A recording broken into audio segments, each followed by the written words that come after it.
Здравейте, KG, Хюстън, Тексас. Отново сме на евро-долар на дневен режим. Виждате през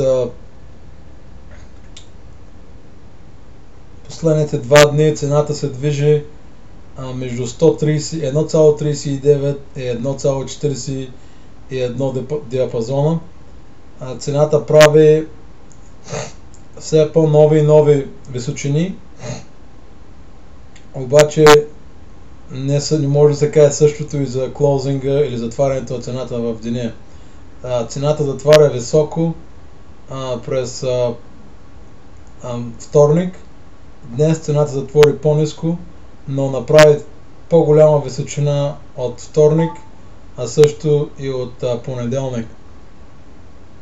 Този bullish bar тук, който е между от 139 1,3851 до 1,41, почти 250 пипа, bullish bar, е в съответствие с възходящия тренд, на който сме в момента. Виждате цената, както говорихме преди, спря точно ретрейсмента на цената, спря точно на 61%, 61,8% от 147 височината ретрейсмента на 61,8% Фибоначи. Ако видим ретрейсмента, който е по-скоро от тая цена до тази, виждаме, че в момента цената е на около 50% ретрейсмент от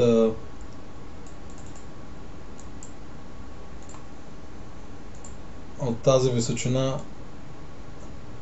до долната част на 1,3426.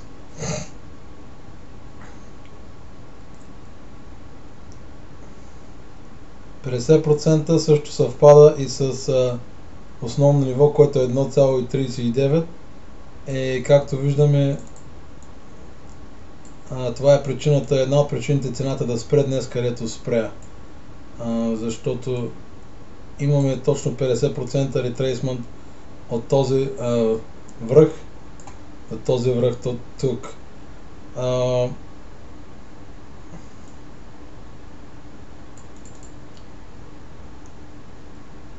Искам да видим какво става на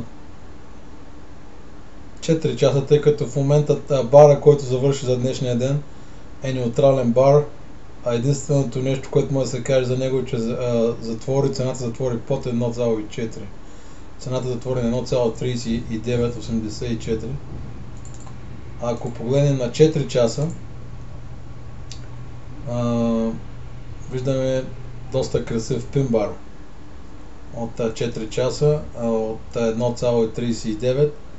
Аз очаквам цената да се вдигне в утрешния ден поне до този ретрейсмент, който съвпада и с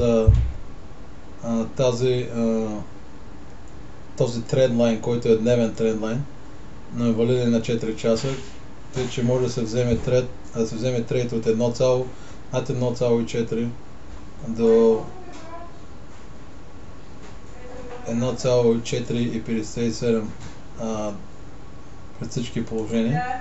Това е което имахме всичко за днес, и този трейд ще бъде валиден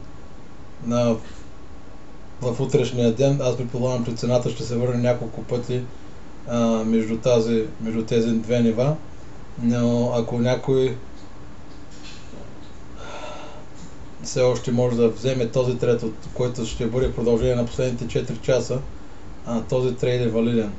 И всяко връщане на цената до 1,39 също ще бъде валидно, ако се купи цената над 1,41, между 1,40 до 1,41. Това беше всичко за днес, приятели.